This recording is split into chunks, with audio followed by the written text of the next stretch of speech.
We hear a lot from proponents of Common Core that it's a state-led initiative.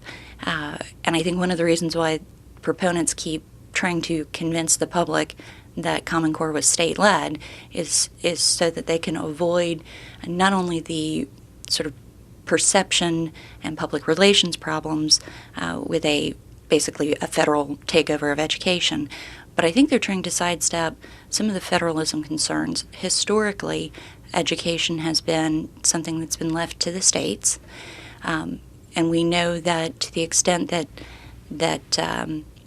the federal government decides it wants to give money to states, it may do so, and it may perfectly legally and constitutionally attach strings to that.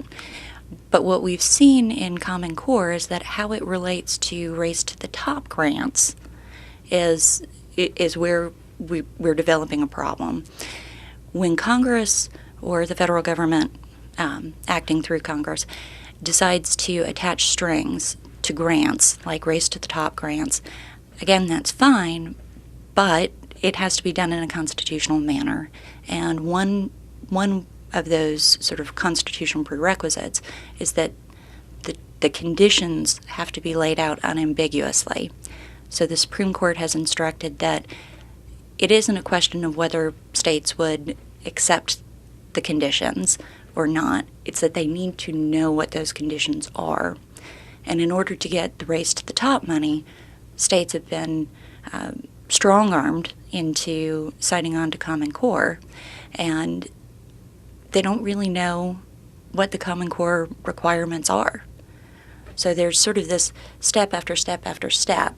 The No Child Left Behind and Race to the Top money has created a circumstance where states simply can't decline or feel that they can't decline to participate in Common Core.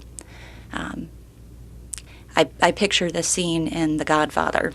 It's as if Congress made us an offer we couldn't refuse, and that's not a very good policy. But it also strikes at the heart of federalism. That's not the way the federal government and the states should be interacting.